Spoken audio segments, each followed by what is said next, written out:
Hi, everyone. Thank you for joining us today. My name is Donna Chow, and I will be your host and your moderator for today's class by eLotus, your leading provider of TCM continuing education.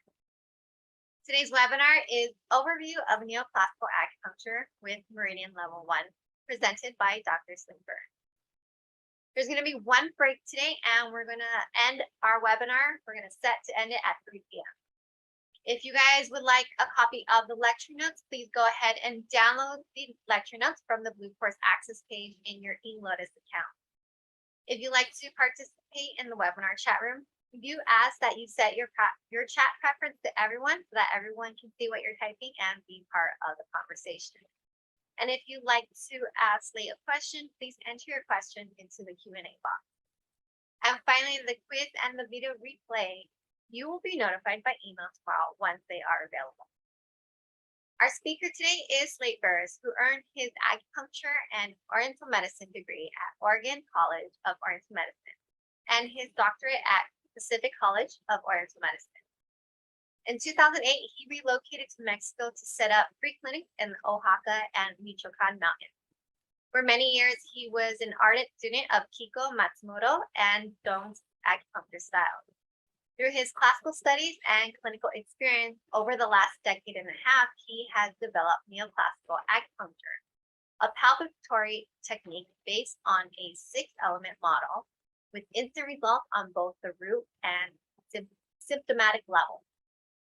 So without further ado, let's go ahead and welcome Slate. And Slate, you can go ahead and take over now and share your PowerPoint. All right, I'm just trying to get set up with the right camera. Can you hear me, Donna? Yes. Yes. Okay.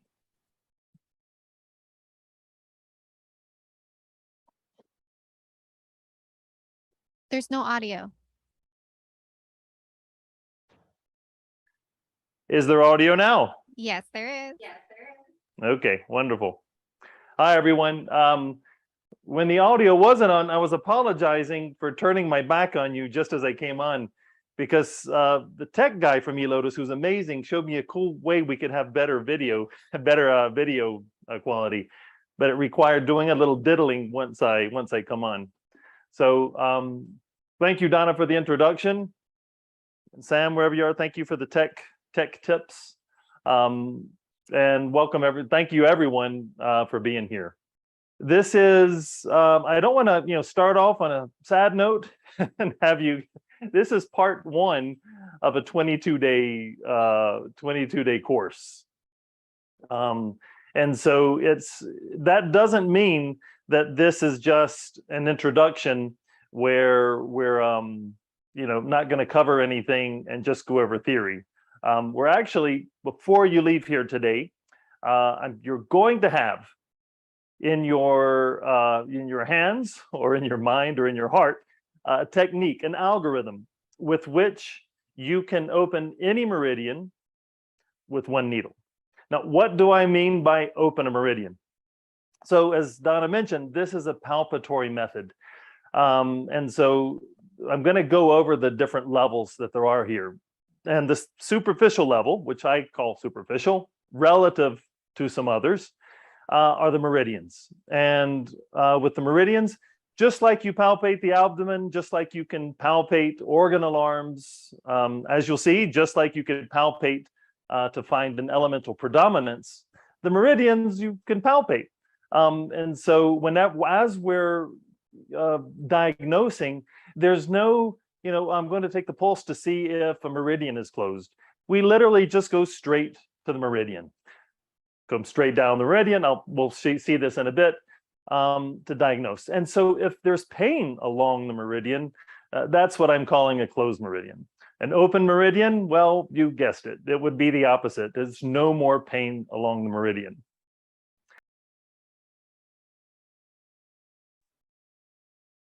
Need the sound. Now? Perfect. Okay. Yeah, I want to apologize to you all. I mean, I guess I apologize. We're in the middle of like a really big electrical storm. I can put the camera out and show you in a second, but it just started literally 7 minutes, just as I was starting the sound check, the lightning started. So I hope the power is not going to be going out and on. I really do. But it may happen again. I certainly hope not. But if it does, it's not because I'm checking out on you. I'm just trying to get the chat larger here so I can see. Okay. So I'm happy we're back, and I hope that we're back to stay for the next couple of hours. Anyway, as I left, we're talking about that today we're going to be learning how to open a meridian, one meridian with one needle, and also that we were going to do a small trip back into the past, and just to see what's kind of caused a revolution in acupuncture. I'm not talking about neoclassical acupuncture. I'm talking about there's been a big movement, which I think eLotus has been a big part of, in new types of acupuncture coming out. And some are not new; they're old, but they've really gained a major following. And also, a lot of you are very experienced acupuncturists. You know the points very well, but I want to show you a little trick, I guess. The points that we're going to be using, as I'll be mentioning, are going to be, I'll be using elemental names like the wood point, the earth point. We all had to learn these in school, even if you're only in your second or maybe third year or second year, probably. You already know all of this. But I want to show you this for a reason that I'll explain just before I do it. It's a technique that you can find these points without having to memorize them, without having to look for them. You're just going to let your unconscious find them itself without you having to do any work. Now, why would we want to do that?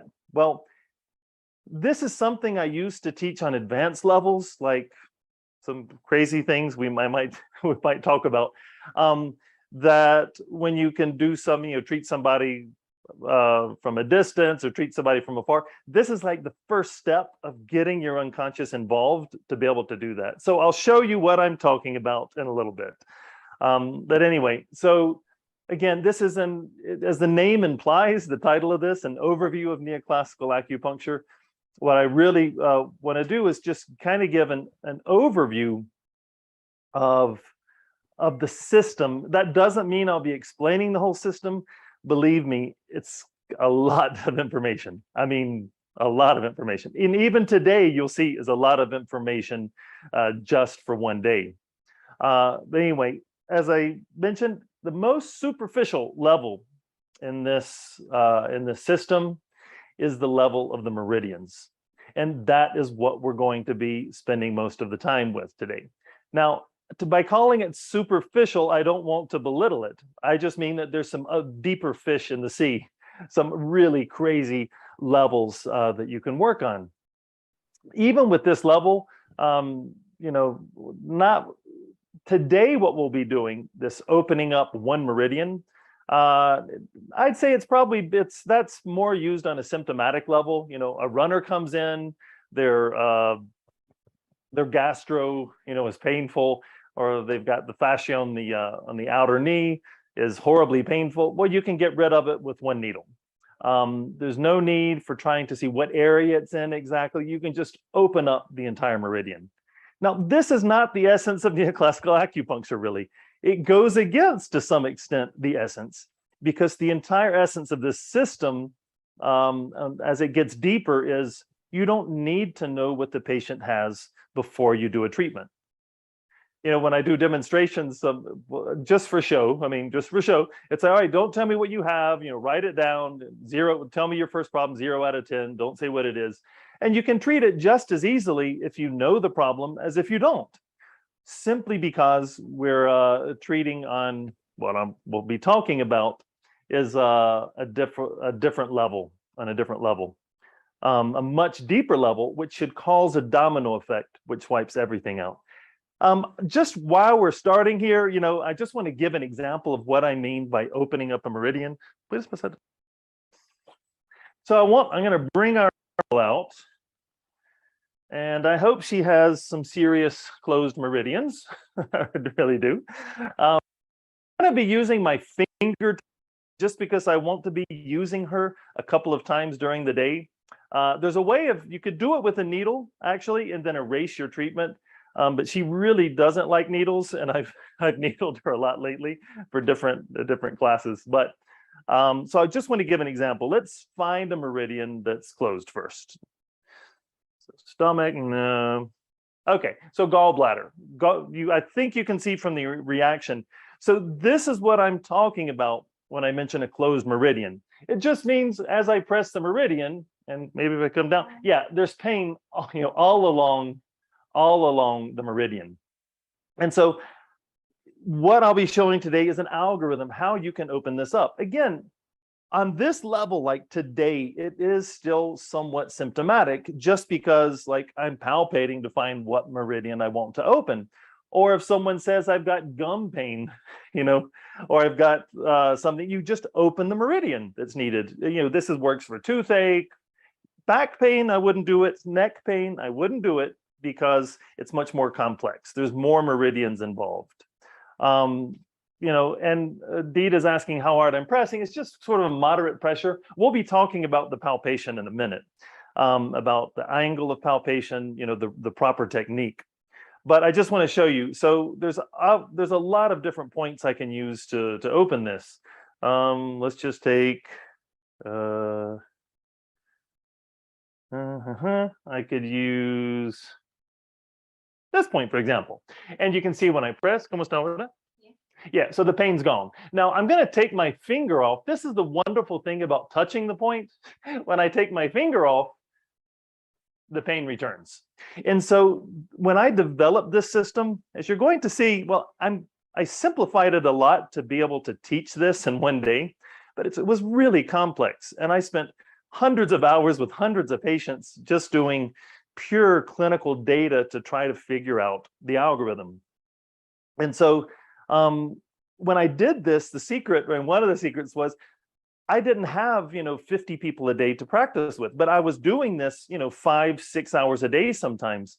And with one person, I could say, okay, so will this point open? Ah, yeah, wonderful. Take my finger off, the pain returns, sorry. And then do another point. And so I could, as I was bringing together these algorithms, you could check each one. I could check 20 different points in 5 minutes. And that's the wonderful thing. This system is based on feedback. Every single step is feedback. It's raw clinical data. And then sitting down, and that's the fun part. I love puzzles. And so taking it and trying to figure out the algorithm that's behind it. And so that's what we'll be doing today. I'll show you one more. Okay, imagine a runner comes in. The bladder channel is quite painful. So let me just think for a second. I can open this up with, we could do this. All right. Almost now, order. Okay, so I'm pressing bladder channel. I take my finger off. Pain returns immediately. Now, if you concentrate more, the pain stays away longer. So part of the secret, the wonder of doing this with your finger is that you can just allow, again, you can check, you can recheck, you can gather, hundreds and hundreds of pieces each day of clinical data. Anyway, so again, there is a way of using a needle and then erasing the treatment. I'll be doing that today too. But just because our model doesn't love needles, I'm doing it this way. I want to show you one example. Yeah, okay. On a second level, so we won't cover this today because it's really complex. It's kind of like on the second day. But there's a way you can actually open all of the meridians immediately with one needle. But the algorithm is quite complex. No tiene síntomas, no? Nada. Yeah, our patient right now doesn't have any symptoms, unfortunately. We will have patients coming in with symptoms. I've asked them to come in towards the end because there's a lot of material to cover in this first part, and I just want to make sure I have time to cover it. But really quickly, just for our model's sake, I'm going to show you how to open everything with one needle and actually have it stick. Okay. Let me just try one thing. So when I'm doing this, I'm actually checking a couple of alarms. As I'm pressing the abdomen, I'm checking the element. So again, these are all aspects. We won't be learning this today. It is a little complicated. But I just want to see.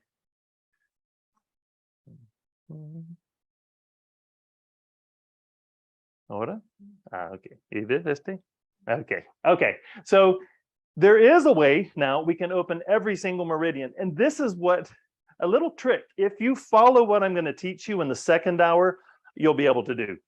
So notice there's pain here on gallbladder. There's pain here on bladder. So I just went through a really complicated algorithm in my head to figure out the point which will open everything.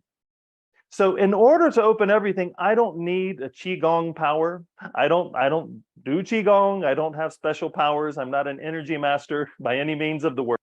But I do know there's one point which will open everything. And all I have to do is activate that point. If I activate the point, everything opens. And I believe I remember, oh, what was it? Oh, yeah, okay. So this is in the second hour. If you follow what I'm teaching you, you can do this. One second. Okay, so now let's see how gallbladder is. Oh, that's loose. That feels nice. Wow. Bladder. You remember there was pain here in the abdomen? That's gone. This will be more fun with people that have symptoms. But I just want to show you that's like last level. This is like after 20, after the very end. But this whole thing again today, what we'll be doing is learning how to open one meridian at a time. Now, if we want to erase this and bring everything back, it's a little trick. Sorry, honey. This is my wife. So you can bring everything back again. And I'll show you. There's actually, it's not magic. It's not special energy.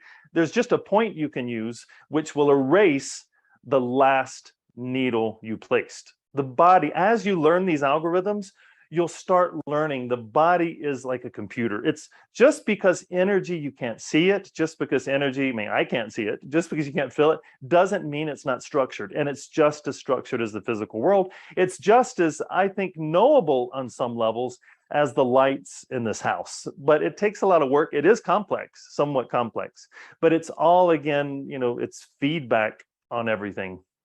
So Kanye is asking, what point did I do? It's not intention. It has nothing. Here's the thing. This is not intention. It's not, I'm using my energy to do anything. I'll talk about it in the second hour. It's not going to mean much if I tell you right now. So I'll talk about that in the second hour. It's not what the class is about today. It's just, again, this is part of a general overview. So I think everything's back again, yeah? Yeah, okay. So,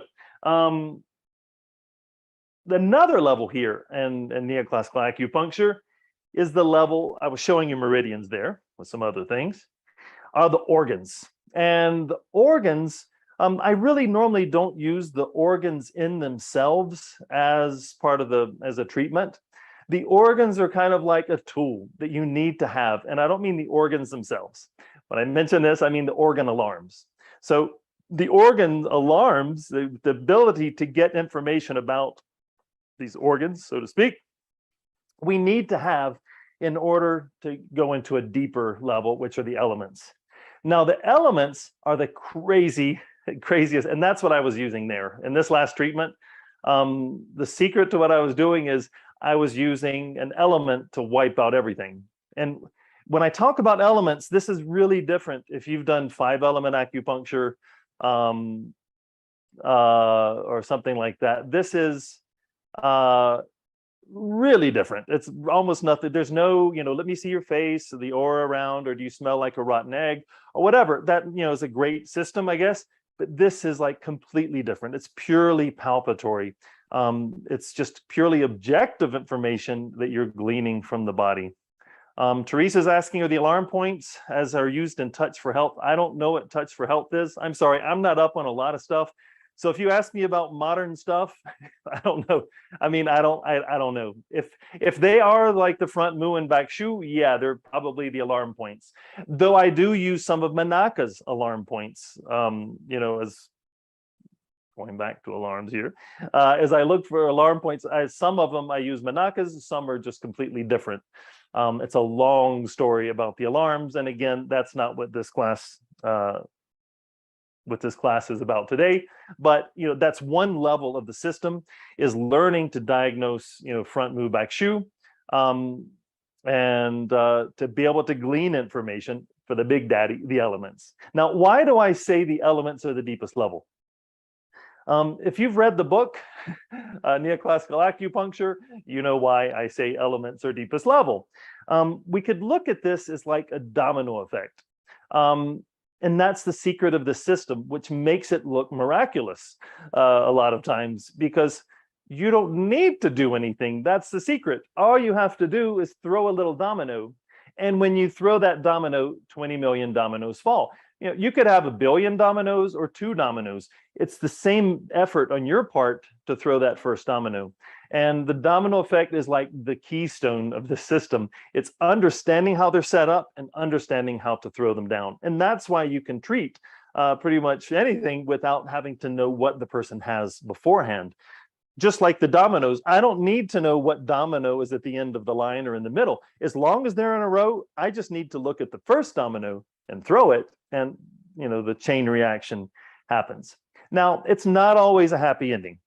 Sometimes you throw the first domino, and when you throw it, there could be something stopping it, and these are the obstacles. And this is like what we learn, like whatever, in day 6 or 7, is what happens when you treat an element, which is the craziest, deepest level, I think, of what I've seen. And what happens if there's like a snag, the dominoes don't make it to the end. And so there's a whole system of going through and finding what caused it, and immediately with feedback, throw it down, and so that the chain reaction continues to occur. Now, if this doesn't make complete sense, it's not supposed to, because you don't know what an obstacle is. I haven't shown you how I diagnose organ alarms, but this is, again, is a general overview of like these levels. We have meridian level, which is the most superficial. That may be a test question if you're getting your PDAs. PDAs, are they called? PDAs? And the deepest level would be the element. And so treating from the element, you can wipe out all of the meridians. When I just did that little treatment on our model, that's what I was doing. I was using an element, but something it gets complex. On the advanced level, I found a way to get around the obstacles where you can throw the element, and it just wipes out everything. The obstacles can't stay. That gets really complex, and that's like in the advanced course, and it's for people that love engineering. Anyway, the points we're going to be using today. Again, we're just going to be opening meridians, which is something. And in the very beginning, the first text where proto-acupuncture appears in the Ma Wangdui text, there's 11 meridians. There's no points mentioned. They kind of mentioned moxing those points. But as we move up, and I'm no one get angry at me for the dates that I'm giving, here. About 150 years antes de Cristo. This is in Spanish. I'm sorry. Before Christ, so it wasn't translated. Anyway, it should be before Christ. This is according to Paul Unstjuld, more or less crazy, more or less date. We get 160 points, but then something happens about 300 years later in the Nanjing. It gets cut, almost in half the number of points. And is it because the people in the Nanjing just didn't know what they were talking about? They hadn't read the Su Wen. They weren't well trained. No, they had, and they were brilliant. And these are the actual points we'll be using today, and for the entire system. And we come back to the Nanjing quite a bit. On certain aspects of the Nanjing, I think there were several different schools in there. Not the time to enter into it now, but the points we use are these points that are given stress here. And I actually try, and there's a part in the course where I give an explanation as to why they change, why it moves from elemental points to these, transport points, the Jingwell, Yin Stream, Shu Stream. That's a really important movement. And it allows you to actually, The second part of the meridian level is how to open 4 meridians with 1 needle. And that's a necessary part, some of this information from the Nanqing. Then this guy comes along, and I'm sorry if I offend anyone. I feel like if I had a past life, Huang Fumi would have been my enemy. He brings up 365 points. Again, it's not his doing. The systemic classic of acupuncture and moxibustion is a bringing together of several different texts. And he just says, I'm getting rid of the kind of woo-woo, he doesn't use that word, getting rid of some of the more fantastical elements and really holding on to the essential ones. And I really think what he did was throw out the essence. And I talk about that in the course. He really did. I think he lost part of that thing that he said called fantastical was the essence, I believe. And I think this could have been the beginning of the end in some movements. He also, in Mexico, they say you put too much water in your frijol beans. You know, a guest comes over, you add more water. You know, as a good Confucian, he throws in, or someone did it before, but he stresses this, 365 points. And then that essence of the points of the Nanqing was using, it gets watered down. Anyway, acupuncture underwent an enormous transformation, I think, due to this guy. Now, this guy, he does not look Chinese. He's not Chinese. He's actually French. Does anyone know who he is? Probably. Louis Pasteur. So this is Louis Pasteur, and he didn't cause directly any effect on acupuncture, but by finding, by being one of the fathers of germ theory, he did play a major role. Pati, ¿a qué hora tienes que ir? Okay. I have a patient here, so I was asking her what time she needed to leave. So as being one of the founders of germ theory, it would play a major role in like 1911, 1912, when this horrible Manchurian plague hits China 1910, 1911. Now, the emperor was already under horrible stress. It was about to fall anyway, but this was one of those extra little tipping points probably for him. And it wasn't, but it wasn't herbs, according to many historians, herbs and acupuncture which saved the day, but kind of the afterthoughts of Louis Pasteur and other people. He wasn't the only germ theorist who contributed. I'm just using him as a figurehead. It was really, the sort of Western approach. And these are like some of the first hazmat suits. And I love using this image, especially after COVID, some of the first hazmat suits, where this is what really played a major role in getting rid of the plague, was controlling the spread of it, realizing these are germs. An acupuncture needle may not do it. Maybe it would, but, and this really kind of hit acupuncture hard. I think that Western medicine played such a large role, it caused a revolution. And part of the revolution, there were several revolutions occurring. Even when Chiang Kai-shek, or even before Sun Yat-sen, Chiang Kai-shek come in, there was this movement to abolish Chinese medicine. And most of you have read about it. If you've read, neither, was it Donkey or Horse? Neither Donkey nor Horse, yeah. Or another book I'll be mentioning. There's lots of books on this epic, so this is not groundbreaking material of mine. And so there's this movement, and so Chinese medicine says, well, we've got to do something about this. We need to be accepted. If we're going to survive, we need to transform our medicine. And that part of that movement, not all, but part of that movement was to make it more logical and more scientific. What does scientific mean? Well, being able to show scientific effects in some ways of the points you use or explanations. So that couldn't help but to start to change the medicine. I mentioned that in the book, neither donkey nor horse. This is not a plug-in for the book, but that's what it was called. It's by some people at the time. And this started, I think, somewhere around the Han Dynasty. Someone used this phrase to talk about a certain people. But this whole thing about, all right, we had this old medicine and now we're modernizing it. Well, we're losing maybe some of the old magic of it. And then we're not the same as Western medicine. It's this sort of mix that can't really, as the implication is, a mule can't reproduce. It's not the donkey that the hard worker, it's not the horse that can run. It's really not one or the other. So there were a lot of critiques. And another big change comes with Mao Zedong.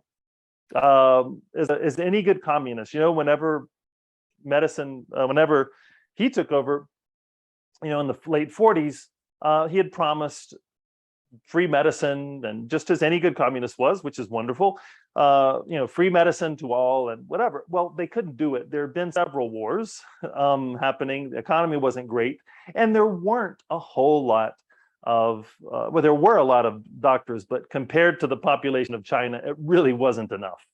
And so then Mao says a few choice words, which they're probably like 10 words. Our medicine is a treasure and we must conserve it. And he was like an oracle. He says these words and then just the administration begins, the movement begins, like waves coming out of his voice, to create the first schools where traditional Chinese medicine would be taught. I guess 6 major schools came out. And the problem was, so what are we going to teach in these schools? Well, there needed to be a curriculum. And as most of you already know, again, I'm not a historian, there were all kinds of types of acupuncture, herbs, all types of Chinese medicine being practiced. But as any good communist, they wanted to standardize it. And it needed to be standardized if you're going to teach it on a massive scale. And so the standardization would turn out to be this new method to a certain extent, came out to be traditional Chinese medicine. Now, when I say traditional Chinese medicine, that word can be used much broader as well to include, we often use it to include anything which has to do with Chinese medicine. But this term, traditional Chinese medicine really came out with it was used to describe that medicine which was coming out in these, this movement to mass produce. And don't take my word. There's a wonderful book by Kim Taylor. If you haven't read it, please read it. Again, it's not an official plug-in, called Chinese Medicine in Early Communist China. And she defines this as the standardized government-created, institution-bound medicine that has existed in the People's Republic of China since 1956. It was a means of mass producing future doctors of medicine, of controlling their knowledge and practice, and of raising the status of the medicine. So there was a noble cause here. They really wanted to raise the status of the medicine. But part of that price, again, was this scientization, I guess you could say, this sort of standardization of chopping off the fat here, chopping off a little fat there to try to get this sort of essence. And not everyone was happy with it. I think it's in her book, Kim Taylor's book, that she talks about the Wu-Lauren, the 5 old men who wrote a letter to the Department of Health and saying, this has lost the essence and it's poorly taught. This is not our medicine. 4 of them died during the Cultural Revolution, and 1 was beat up, put in a cage, and had his ribs broken. And so at this time, you really couldn't talk about this new movement that was occurring. You can now, and Chinese people often do. And I don't want you to think I'm just some American talking. So I want to put it in the words of some really well-known Chinese authors. And one, I won't try to pronounce his name. I'm embarrassed to even try. Mao Yali. I don't know where the accents are in his name. Just some gringo talking about this. So this was actually, a bestseller, this collection of sort of essays that he wrote. And, some books surprise me that they can be bestsellers. Foucault had, Knowledge and Order, or The Order of Things. I can't believe that was a bestseller in France. And it's cool that this was actually a bestseller in China. But he says, if the field of Chinese medicine continues to develop according to the fashionable directive, it won't be long before the chain of genuine knowledge transmission will be broken until no more but an empty shell will remain of the profession. The age-old profession of Chinese medicine is presently facing a quiet death by having become scientific. Now, scientific in what sense? We'll talk about that. But again, I just want to, you see, there are movements now, and there have been for some time, ever since the five old men. They were probably the first in this movement of like, I don't like what's happening. This is, our medicine is losing its essence. And he's saying the same thing. It's becoming an empty shell. It's facing a quiet death. And another by Liu Lihong, a lot of you know, I guess he was one of Heiner Freuhoff's teachers, says in his book, I think it's Classical Chinese Medicine, it's sad to see that because of several decades of wasted efforts and misguided energy, the core essence, again, that word essence is used, the core essence of Chinese medicine has virtually been lost by ignorant people who from the top of their lungs have been chanting the mantra of modernization. Even though the outer shell, again, this word shell, this outer shell, we're going through the ritual, but the true spirit is gone. Even though the outer shell of Chinese medicine is still there, the real science of our medicine has been lost almost in its entirety. And that phrase puts chill bumps on me. And so what do we do? How do we deal with this? How do we deal with this? And one, just to stress the fact that maybe we do need to deal with this, is a trial that all of us had to read. I know everyone at my school at OCOM had to read this trial. And it was funny because this was used as a great trumpeting of the efficacy of traditional Chinese medicine. Very famous trial. It's been quoted there below if you want to look it up. I'm sure many of you have read it. It's the first real trial done in the West with really stringent controls. Placebo is used, double blind, all the things that make this would have it accepted by the scientific community. And again, there was a decent, load of people, over 1,000. And this was wonderful, 47% success rate with TCM and 27% success rate with conventional medicine. So this was a really important study. And it's often, again, trumpeting the success of TCM. And even the people doing this test say, to our knowledge, this is the first time superiority of acupuncture over conventional treatment has been unequivocally demonstrated for the primary and secondary outcomes, including medication reduction. So wow, TCM actually was able, look at this, 20%, rise in efficacy of the medicine over conventional medicine. And maybe some of us use this to tell our patients, look, this stuff works, this stuff works. This is a great example. But there was serpent in the garden, and there often is. And this serpent was quite deadly, I believe, in a sense, because what it turns out was, remember I told you, this had all the stringent, guidelines of a real scientific, study, this double-blind and double-blind studies, as well as placebo. And the placebo was just sham acupuncture, just throwing a needle in, whatever. I guess they had points. They were not points. Here's the thing. Just closing your eyes and putting a couple of needles in had the same, just about, statistically speaking, the same result as using TCM. Here they say the unexpected finding of similar effectiveness of sham and true or verum acupuncture forces us to question the underlying action mechanism of acupuncture and to ask whether the emphasis placed on learning the traditional Chinese points may be superfluous. This is key. And it causes us to ask whether the emphasis placed on learning the traditional Chinese points may be superfluous. Are we reached a postmodern age where it just doesn't matter, just throw some points in? Maybe, yeah, in a sense, but no. What part of this will be, and I think there's some parts maybe like I was forced to tear down about my conceptions before, but it's to save this. Yes, I would not say that it's superfluous to learn these points. I believe a point correctly placed, you could be up to 90%, not 47%, when you do place the correct points. But here, this is a really market argument they're making is, look, you get the same result in this, in this test, this study, by just throwing some needles in or using, people with years of study and the protocol for treating this back pain. So what is to be done? In the name of a very famous book, pre-communist out of Russia, what is to be done? Well, the great philosopher, scientific philosopher Thomas Kuhn said, great paradigms are not destroyed by their enemies. Great paradigms are destroyed from within. They're destroyed by their most ardent devotees. And this is an example. I bet these people were setting out to show the efficacy.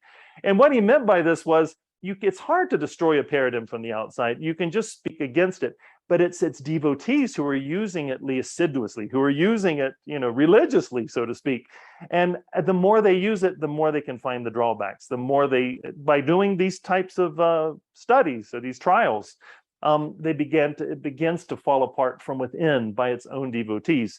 And I think if someone were going to write the book, a neo-Thomas Kuhnian book, this case study would be like a perfect example, to use in that. If any of you ever want to do a post-Kuhnian study.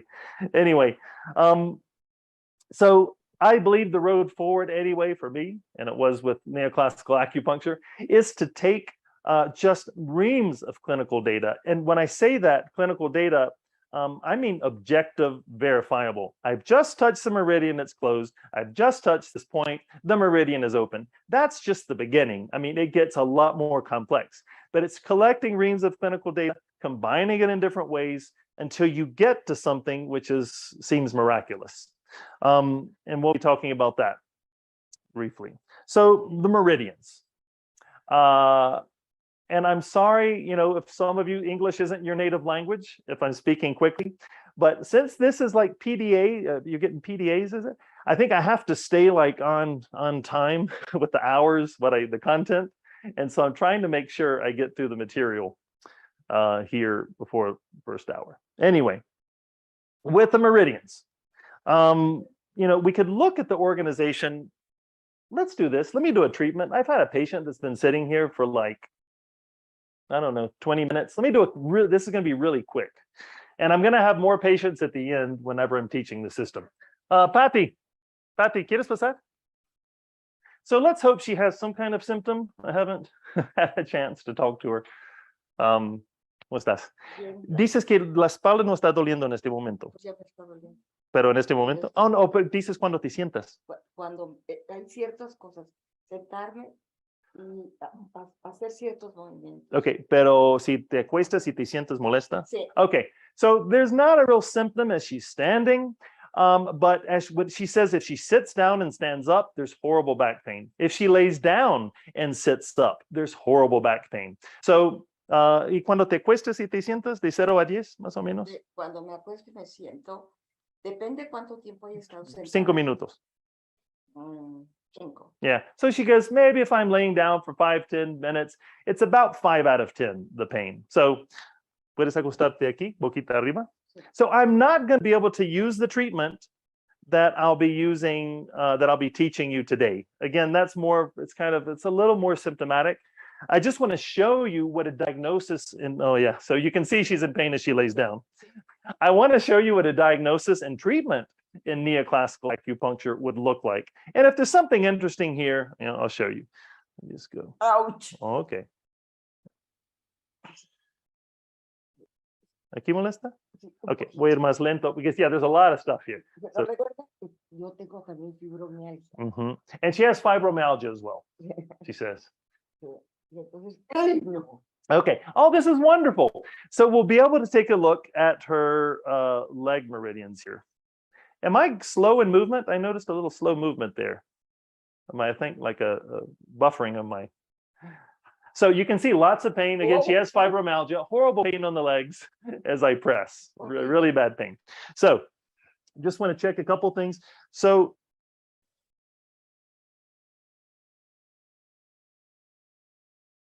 okay, yeah, I found it now.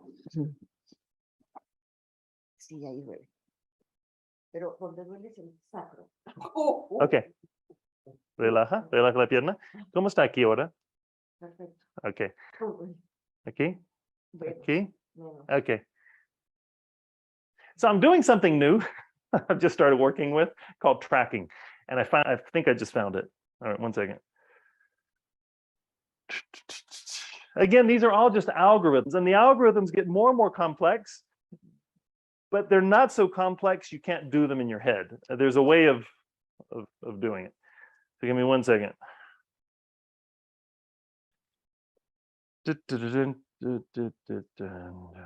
Okay, I think I know. Okay. That's good. Oh, I need to use a cotton, don't I? Okay.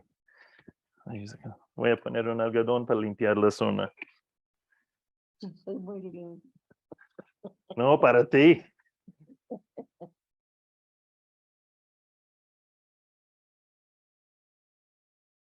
I'm doing a point. I rarely ever use this point. I have used it before, but I'm actually trying something out I wanted to see. But so as I Yeah. grab the legs, can you see there's no more pain in this area? No. No. Okay. Poco. So what I was checking here, I can't explain everything. It is complex. I mean, it would take me weeks to explain, like nonstop talking.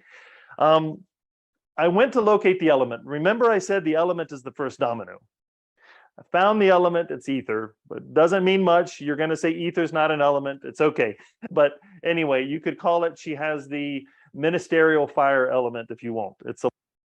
I found the element, and then I started looking for background information. It's a new technique I have where you can get around the obstacles where there's no way they can still be there. They literally have to fall. So this is the one needle treatment that I teach in the advanced course. Oh yeah, so now this is open. So I normally use, and you might see me use today, something I call sweepers to pull out errant energy. The cool thing is when you do a one needle treatment, you don't need sweepers. The body is in this like optimal state where it just like blasts everything out. It sweeps itself. I'm probably using terms you're like, what is he talking about? But so what I was doing was, again, I find the element. I'm going to go around and look for background information. And then I did something I call tracking, which leads me exactly. It's just it's one extra algorithm on top of another, which leads me to the exact point which will open everything. It doesn't make a whole lot of sense, but there's no way I can make it make sense today. This is an overview, this part. Anyway,